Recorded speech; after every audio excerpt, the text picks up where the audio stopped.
champion break from being negative and talk about a positive change that I actually like. It's Gerb Tuck Mossbeard. I actually like the changes that they made to Gerb Tuck. First of all, we found out really quickly after Gerb Tuck was, available from the fusion in the game that holy crap, 5% poisons on all allies for 3 turns does a lot of damage. We also found out that removing all debuffs from an ally when we want the poisons to be on allies makes no sense to have a full cleanse on the A2. It doesn't really synergize. However, with all that said, I'm sure some of you guys are already aware of this, but the most high-end of all high-end kind of dragon endgame speedruns actually runs Gerb Tuck Mossbeard. So some people out there, the biggest of whales, have found some usage for this champion. Now it looks like potentially, did they go far enough? That remains to be seen. You still might need a buff. I'm not saying this is the be-all, end-all in terms of buffs, but I like the direction they're headed on this champion, who ought to be good because he was a fusion in this game, and we want our fusions to be solid champions, right? So here's the changes. They address both of those issues, essentially. So Druidic Boon, again, removes all the debuffs except for poisons. We want those poisons to stay on our allies, that way they can do more damage through the passive, where they inflict 7.5 more damage for each poison debuff they are under, okay? So, Cloud of Spores now places the A3, the other issue that we talked about. It's now 3 of the weak versions of poison, so 2.5% instead of 5% on the poisons on the Cloud of Spores. So again, that helps mitigate the poison damage that he's putting on your allies, cutting that essentially in half. And also, he's not cleansing those poisons from your team. That way they can do extra damage from his passive Symbiotes? I always screw that one up, I apologize. So anyway, doing more damage, taking less damage, not cleansing those poisons. I feel like his kit actually makes a little bit more sense now. Again, will it be enough? Time will tell. Next up is Kreela, guys. Kreela is a champion who I already felt was very, very strong. I did a guide on her just a week and a half ago. I'll include that if you guys want to see her in action in the show notes below. She got I don't want to say it's a huge buff. She got a little buff, but I'm just surprised they did that. I think there's way, way, way more deserving champions for a buff than Kreela.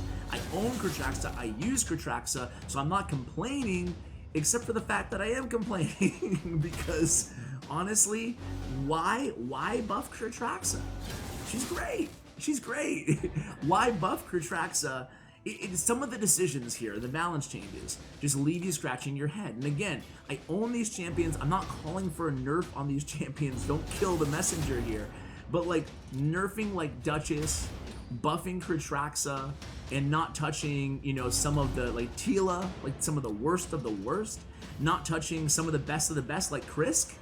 It just leaves you questioning why, Am I the only one? So what are they changing? The Curse of Writhing, which is her A2, it's now going to guarantee when booked placing that weekend. Previously it was a 75% chance to land the weekend. And now it's going to have a 75% chance, 100% chance of removing 2 random buffs from the target and then grants an extra turn. This is an insane ability. It deals a ton of damage, then grants you the extra turn to go into her A1, her only other active ability in her kit. And this is just going to make it even that much better because removing the 2 buffs that she does, this 75% chance of removing buffs, that actually happens before she hits them. So for example, against like a Skull Crown, she'll remove that unkillable and kill her all in this one ability. And now it's a 100% chance of happening instead of a 75% chance on both the weaken and the buff removal. It's not the biggest buff in the world from Kreela, but it's something that I wasn't expecting necessarily. I think when we saw her name, we were like, is it going to be a buff or a nerf? I don't get it, because no one's talking about Kreela being unbalanced or balanced improperly. Anyway, guys, those are my thoughts on Kreela. Let's move on to Warlord. This is another huge head scratcher for me, guys, similar to Kreela, right? Warlord, in my opinion, was already one of the best arena champions in the game. Also, one of just the coolest, best champions to begin with in the game. Orcish Rituals is an insane ability. It's on a 6-turn cooldown, can be booked down to 5, excuse me. Attacks all enemies, has a 100% chance when booked to put each target skills on cooldown, and then also has, a 60% chance to fully deplete each target's turn meter. What an insane ability. Now, they're just making it a little bit better. I don't get why. They're making the cooldown now 5 turns. Now, it will not affect him in the arena for the most part.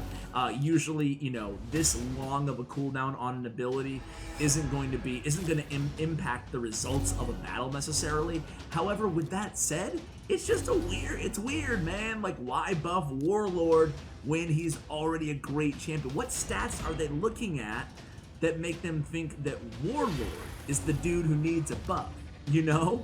With all the crappy legendary champions out there.